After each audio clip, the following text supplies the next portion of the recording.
அதற்கு நிறையா தொடர்புகள், நிறையா பிரச்சனைகள், நிறையா பேரை சந்திச்சிருக்கிறோம். எனக்கு தெரியும், அழைத்து சென்று இருக்கிறேன். ஆனால் அந்த கட்டத்தில் தான் நான் தம்பியிடம் முன்னிலை குறிப்பிட்டேன். அங்கே வந்தவர்கள் எல்லாமே ஏருக்கு மாறான ஆள்களாக தான் இருந்தார்கள். எந்த அளவுக்கு ஏருக்கு மாறாக இருந்தார்கள் என்று கேட்டால், நாங்கள் அமர்ந்திருக்கும் போது ஒரு அம்மையார் வந்தாங்க. இவங்க ஓதி கொடுத்துக்கிட்டு இருக்காங்க. எனக்கு அதுலாம் பாரம்பரிய உடன்படலாம் கிடையாது. என்ன ஒரு மந்திரவாதி, அதில் ஒரு சேர்ந்து கொஞ்சம் ஞானவாதி, ஞானம் உள்ளவர், இப்படித்தான் நினைத்திருந்தேன் நசரத்தை. அப்போது தண்ணி ஓதி கொடுக்குறாங்க, சிலர் சொல்லி கொடுக்குறாங்க. ஒரு அம்மா வந்தது, கொஞ்சம் வயதானவர்கள். நான் இப்போ ஷாபு, நீங்கள் ஓதி கொடுக்க போய் சரியாக வர மாட்டேங்க, கேட்க மாட்டேங்கன்னாங்க. அப்படியா, என்ன கேட்கலன்னாங்க. வர தண்ணி ஓதி குடிச்சிங்களா? ஆமாம், நான் செஞ்சேன், ஆனால் அது போகலை. அப்படியா, என்ன செஞ்சேன்? தண்ணி ஓதி கொடுத்து அந்த தண்ணியில் கையை இப்படி காட்டி ஒரு இஞ்சை அதில் வச்சுட்டு ஒரு வார்த்தைகள் சொல்லியிருக்காங்க, அதை ஓதிட்டு தண்ணியை குடிச்சிருக்கோம்.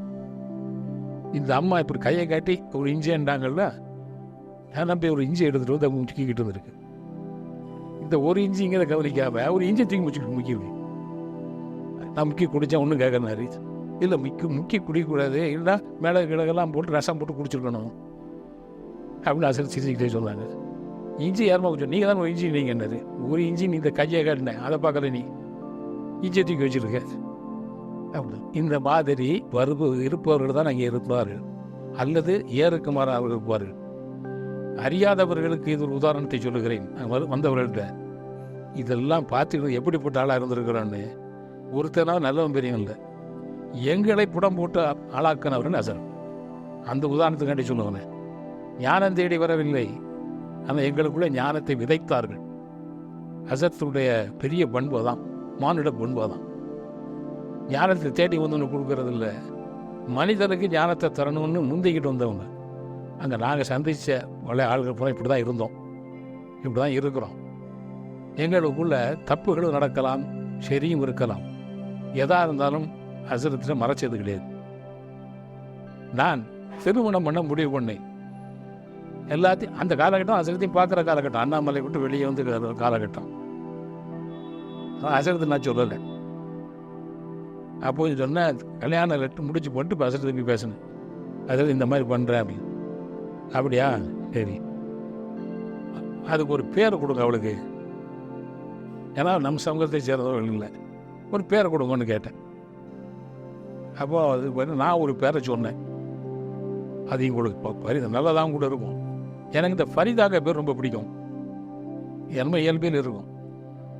நான் ஃபரிதான் பேர் வைக்க போகிறேன் அசரத் அப்படின்னு. அந்த பேரை வைக்காதீங்கன்னு. ஏன் அசரத் அப்படின்னு என்கிட்ட கேட்டதுக்கு பதில் சொல்லலாம், பதில் கேட்கணும்.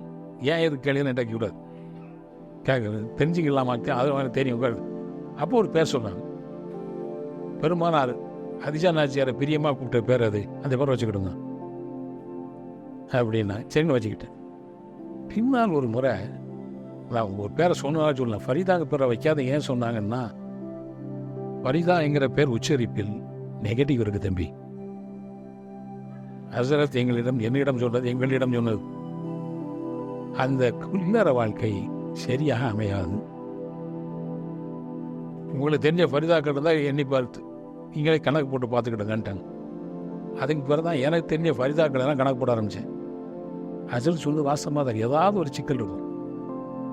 திருமண வாழ்க்கையில் கணவன் மனைவிக்கு குடும்பத்துக்கு ஏதாவது சிக்கல் வந்துடும், இருந்துக்கிட்டே இருக்காது. ஏன் காரணம்? அசரத்து நானும் கேட்கல, அசரத்துன்னு சொல்லலை. அதனால் அதில் நெகட்டிவ் கலந்துருக்கு அப்படின்னு மட்டும் சொல்லிட்டாங்க. இது என் குடும்ப வாழ்க்கையில் எங்களுக்கு தொடக்கத்தில் செஞ்சது. அதற்கு பிறகு காசி மன்னன் ஒருத்தர் ஆப்பன் இருக்காரு, என்னோட நண்பர், அசரத்தில் கூட்டு போயிருந்தோம். எல்லோரும் தான் ரொம்ப அசரத்துக்கு வேண்டிய பிள்ளை. அப்போ அசரத்து ஒருத்தர் காசி மன்னன்ட்ட சொன்னாங்க, ஹிலால் கல்யாணம் பண்ண நினைச்சது தப்பு, நான் முடிவு பண்ணிட்டு என்கிட்ட வந்து சொன்னார். நான் அவரை வேற ஒன்றுக்கு நினச்சிருந்தேன். அலமதுல்லா எல்லாம் நாடகம்ட்டு விட்டாங்க. என்னன்னு இன்னைக்கு வரைக்கும் தெரியாது. நானும் ஏன் அவங்ககிட்ட முதல்ல சொல்லணும்னு எனக்கு தெரியாது.